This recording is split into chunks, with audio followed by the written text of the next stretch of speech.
ఈ మధ్య నన్ను చాలా మంది అడిగిన క్వశ్చన్స్ లేదా ప్రస్తుత వర్షాల వల్ల బాధపడుతున్న వారందరికీ, అలాగే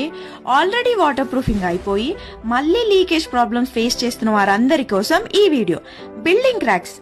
క్రాక్స్ అనేవి ఎందుకు వస్తాయి, వీటి వల్ల వచ్చే ప్రాబ్లమ్స్ ఏంటి, వీటికి పర్ఫెక్ట్ సొల్యూషన్ ఇప్పుడు చూసేద్దాం. బిల్డింగ్ క్రాక్స్ ఎందుకు వస్తాయంటే ఫౌండేషన్ లేదా బేస్మెంట్ సరిగా లేకపోవడం, thermal stresses and building movements వల్ల ఈ క్రాక్స్ అనేవి వస్తుంటాయి. వీటి వల్ల వర్షం పడినప్పుడు బయట ఉన్న క్రాక్స్ నుండి ఆ వాటర్ అనేవి ఇంట్లోకి లీకేజ్ అయ్యి ఫంగస్, ఆల్గా, బ్యాక్టీరియా ఫామ్ అవడం, నిమ్మ వచ్చి పెయింట్ ఊడిపోవడం, ఇలాంటి ప్రాబ్లమ్స్ మనం ఫేస్ చేస్తూనే ఉంటాం. సో ముందుగా మన బిల్డింగ్ కి ఉన్న క్రాక్స్ అన్ని ఇన్స్పెక్ట్ చేసి ఫైండ్ అవుట్ చేసుకుని వాల్ సర్ఫేస్ ని బ్లేడ్ లేదా బఫింగ్ మిషన్ తో స్క్రబ్ చేసి పాత లూజ్ పెయింట్ లేయర్ ని రిమూవ్ చేసి ఆ క్రాక్స్ ని 2 mm గ్రూ కట్ చేసుకుని వైర్ బ్రష్ తో డస్ట్ అండ్ లూజ్